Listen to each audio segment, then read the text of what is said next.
Le FC Barcelone est en train de dessiner les contours d'une révolution estivale. Et une chose est sûre, il va y avoir du changement au camp Nou.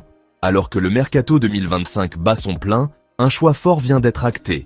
Pour financer ses ambitions, le Barça a décidé de se séparer d'un cadre de l'effectif. Et ce n'est pas n'importe qui.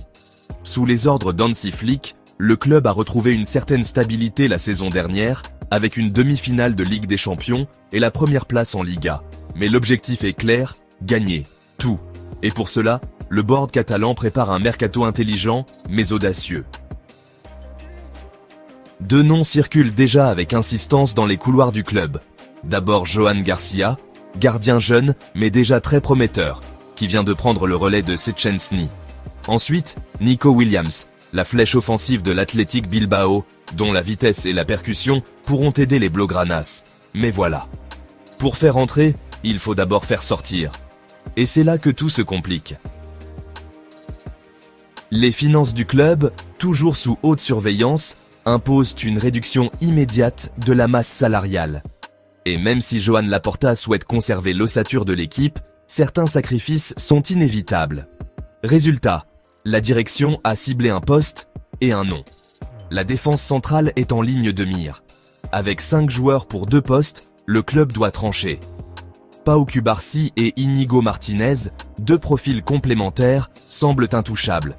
Eric Garcia, souvent critiqué mais apprécié pour sa polyvalence, est également conservé. Le choix s'est donc joué entre Andreas Christensen et Ronald Araujo. Et là, surprise! Malgré plusieurs erreurs défensives en Ligue des Champions, Ronald Araujo est maintenu dans le projet par Hansi Flick. Le coach allemand, séduit par son profil athlétique et sa présence dans les duels, refuse de le laisser partir. Christensen, lui, est désigné comme le sacrifié. Une décision difficile, mais assumée. Le Danois, arrivé librement en provenance de Chelsea, a souvent été l'un des éléments les plus fiables de la défense.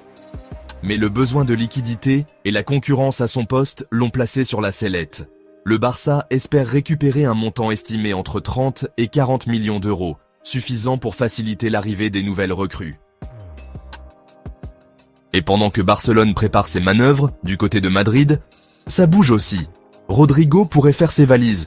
Oui, vous avez bien entendu. Rodrigo, l'un des symboles du Real version jeune et flamboyant, est désormais poussé vers la sortie.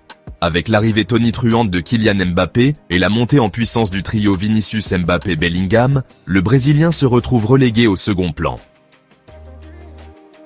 Le joueur lui-même a lancé un message mystérieux sur les réseaux. Ne pas oublier le R. Une référence directe à son prénom, mais aussi peut-être à son rôle oublié dans l'attaque meringue. Le Real Madrid, pragmatique, ne ferme pas la porte. Le prix est fixé. 90 millions d'euros. Une somme qui pourrait attirer les géants de Premier League. Arsenal serait déjà à l'affût, pendant que Manchester United, City et Chelsea observent attentivement l'évolution du dossier. Rodrigo ne demande pas à partir, mais il sait que son temps de jeu va fondre comme neige au soleil. Florentino Pérez, lui, a un plan. Réinjecter une partie de cette somme dans le milieu de terrain, grande priorité de Xabi Alonso. Objectif: un effectif équilibré, affûté, capable de répondre présent sur tous les fronts. En clair, que ce soit en Catalogne ou dans la capitale, cet été marque un tournant. Des choix forts, des départs inattendus et des recrues stratégiques. Une chose est sûre, la saison 2025-2026 s'annonce électrique. Et le mercato ne fait que commencer.